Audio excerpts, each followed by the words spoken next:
Hi, co-wonders! It's me, Elle. It's me, Mary Rose. It's me, Aileen. Hi, I'm Ellie. I am Princess Leann. And welcome back to our YouTube channel. We are the BLUFF. Mga ka-wonders, welcome back to our channel. I'm your host for today. My name is Aileen. I'm Roberto.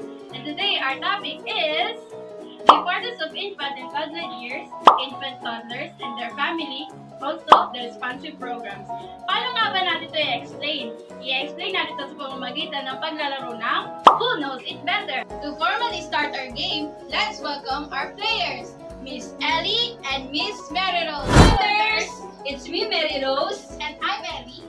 Infant and toddler refers to children from birth to what months?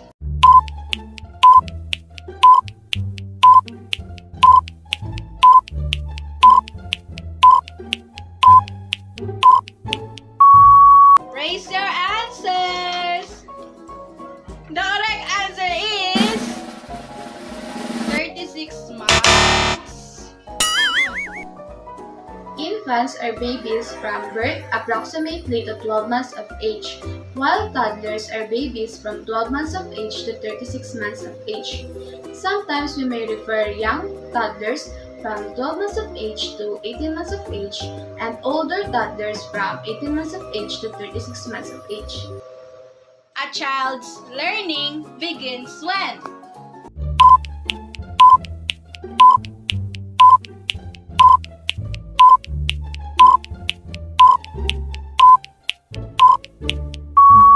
Raise your answers! Before they were born. Yes! Infant and toddler learning begins when baby is born.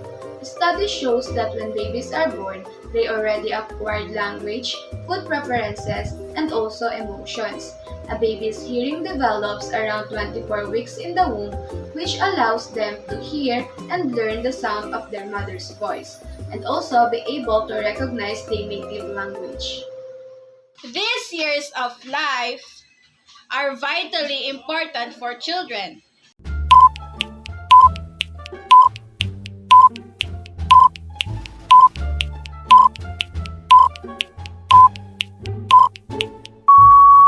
Raise your answers.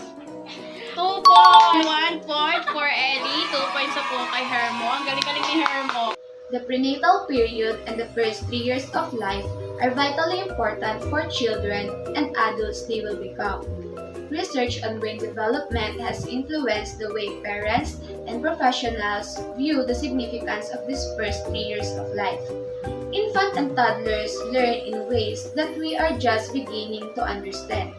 They learn in an ordinate amount in the first 3 years of life, which can make difference in the lives of infant and toddlers. An approach for understanding how infants and toddlers grow and learn.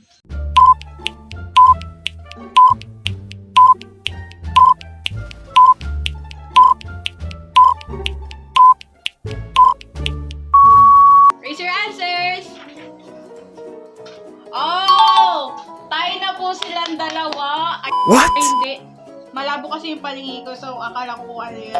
3 points na po kay Hermo and 2 points po tayo kay Ellie. Wow! A relationship-based model respects the effects of individual child characteristics and the environment on the quality of the child's relationship.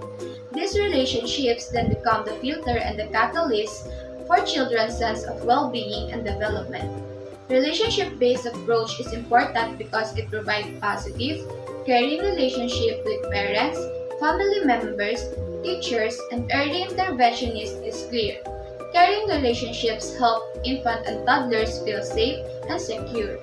Young infant and toddlers who feel safe and secure with their mother, father, and other family members and teachers feel less stressed and can express and control emotions in healthy ways compared to young children who experience fearful or anxious relationships.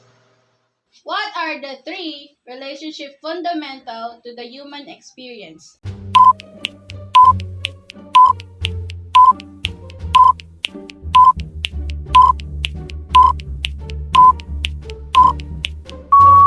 Raise your answers. The correct answer is constructive, positive, and caring. Okay. Yung mahabol si Ellie. And 4 points. Constructive, positive, and caring relationships are fundamental to the human experience. Responsive and caring relationships with the special adults in their lives are essential to infant and toddlers' sense of security, self-worth, self-confidence, and motivation to learn. Infant and toddlers' experience of healthy relationship is the foundation of their ability to love and learn. It is an ability to thrive, mature, and increase competence.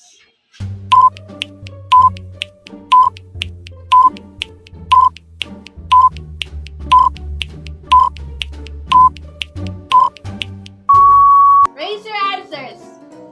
Ay, ang taray naman talaga ng dating players. Tama pareho. Risk to development can come both from direct threats and from the absence of normal, expectable opportunities. Resilience is the ability to thrive, mature, and increase competence in the face of adverse circumstances. Learning is shaped by a dynamic interaction between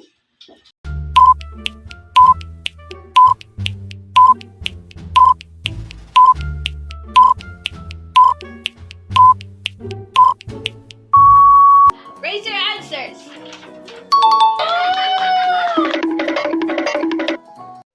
Children contribute to their own development through active exploration in the environment. Infant and toddlers learn in blank domain.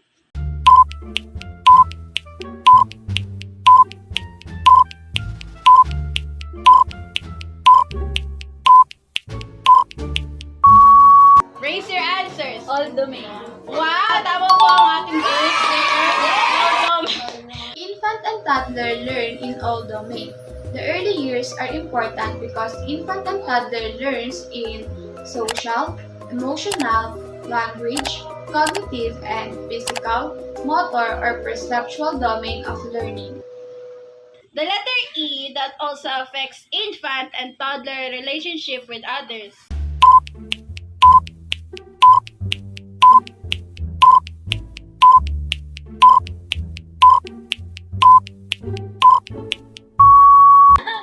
Oh, raise your answers na guys.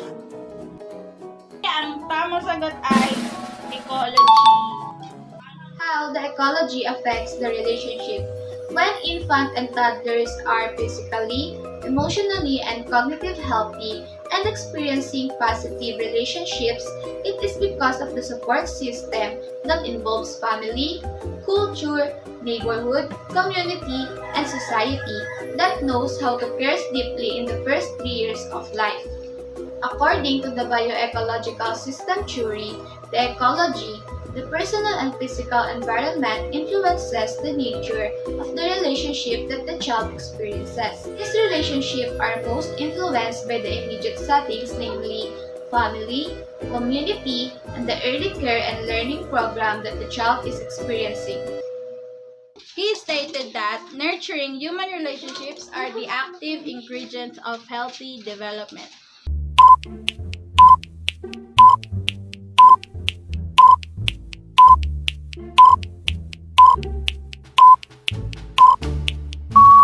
Okay, your answer. Sorry naman! Okay, for our game na Who Knows It Better, tayo po ang ating participants.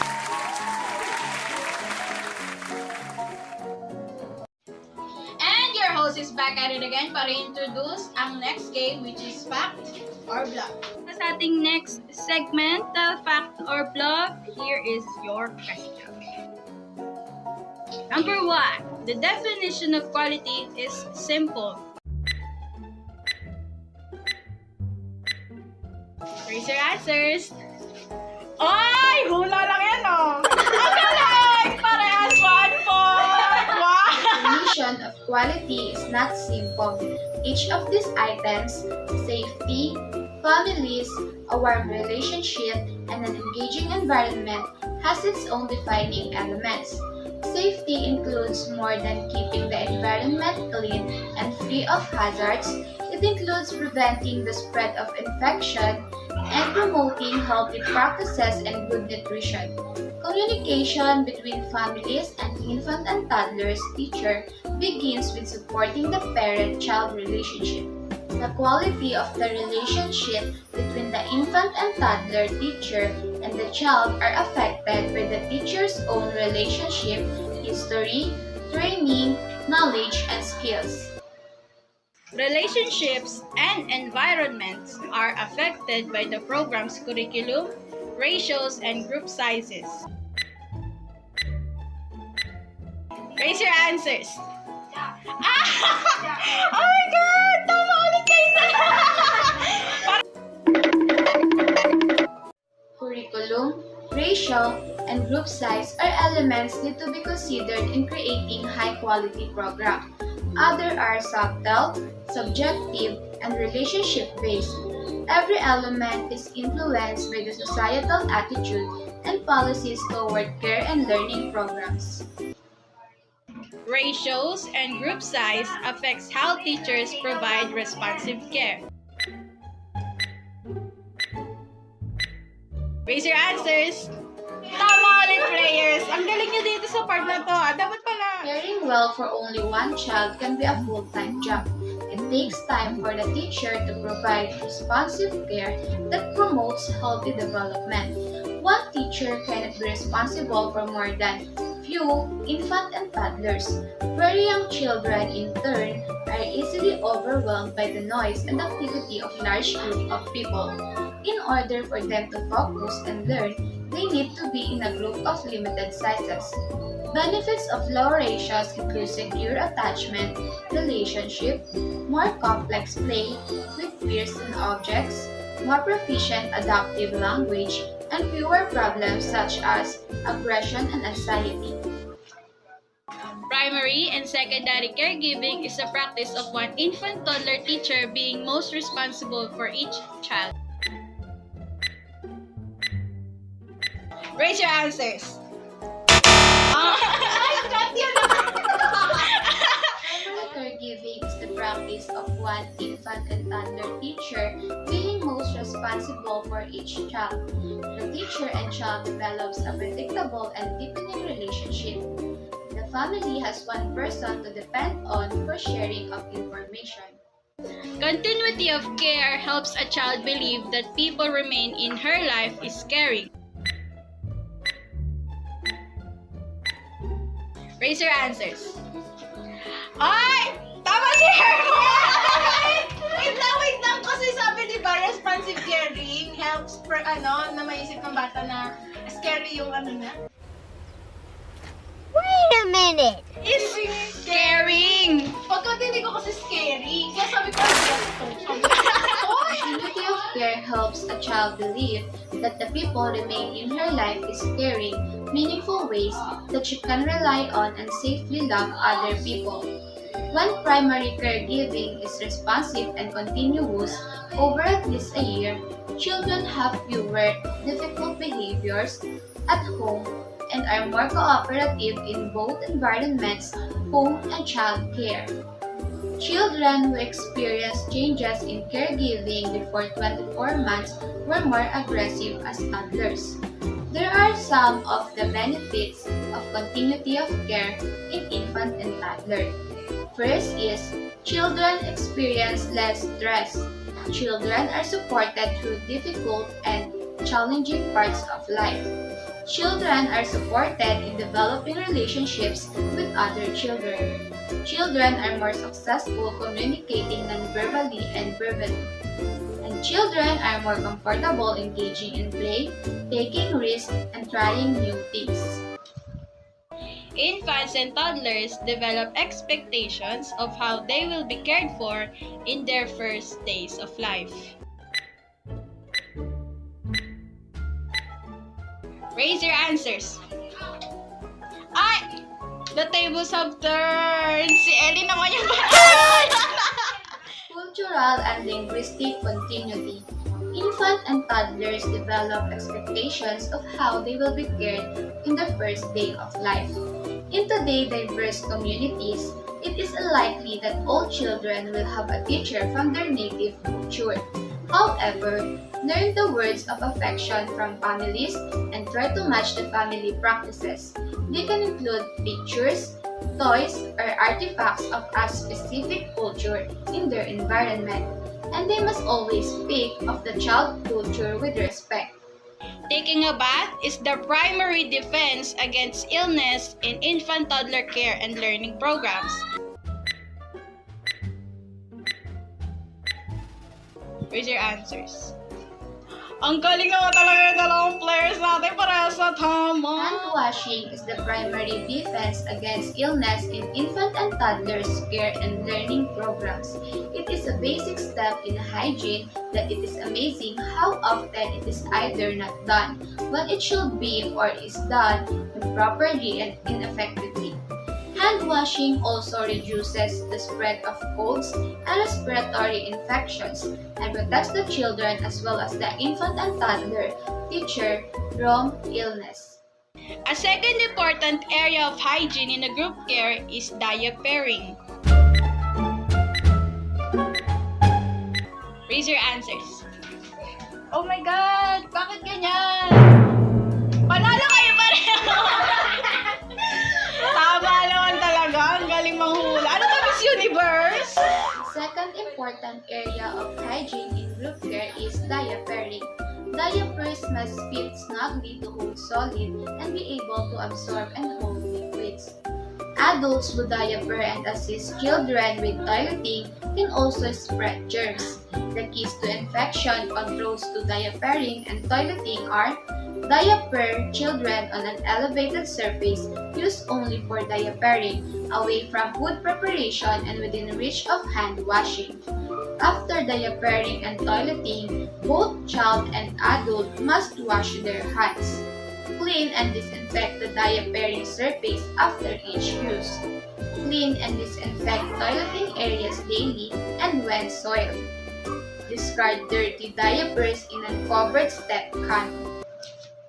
The moment-by-moment experiences of children must be observed to really understand quality from child's perspective. Raise your answers. Ay talaga. Si Ellie yung bumabawi ngayon.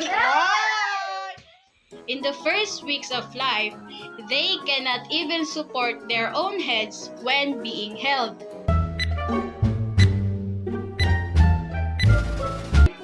Raise your answers. Ay, buti na lang talaga tama kayo parehas. Congratulations. The potential of infant and toddler care and learning programs to have either positive or negative effects on the infant and toddlers depends entirely on the quality of the program involved. Many elements contribute to high quality in infant and toddler care and learning programs. For infant and toddlers to experience warm, nurturing, ongoing relationships, programs need low child-to-teacher ratios and small group sizes. They need continuity of care, children staying on the same teacher over the course of years. Infant and toddler teachers should be warm, comfortable with intimacy, and enjoy children as well as being well educated, specifically in infant and toddler development, well compensated and well supported with their work. Infant and toddler care and learning programs must have cultural and linguistic continuity with the home. The environment should be comfortable and home-like with daily exposure to family-like routines, as well as engaging learning experience. For infants and toddlers to be safe and healthy in the program, teachers must maintain good procedures for sanitizing and preventing the spread of disease, hand washings, excluding children who are ill, administering medication, promoting safety and preventing injuries and accidents, meeting the nutritional needs of infants and toddlers, providing safe handling of food. Quality in infant and toddler care and learning programs may be assessed with a variety of tools that examine the environment and the interactions. They include the ITERS or Infant and Toddler Environmental Rating Skills, the Infant and Toddler Class, and the QCCIIT or Quality of Caregiver Child Interaction or Infant and Toddler, quality and supported by structures at the federal government and the state government and through national professional organizations offering accreditations. I hope you Guys, enjoy! Learn something? See you on our next vlog. Bye!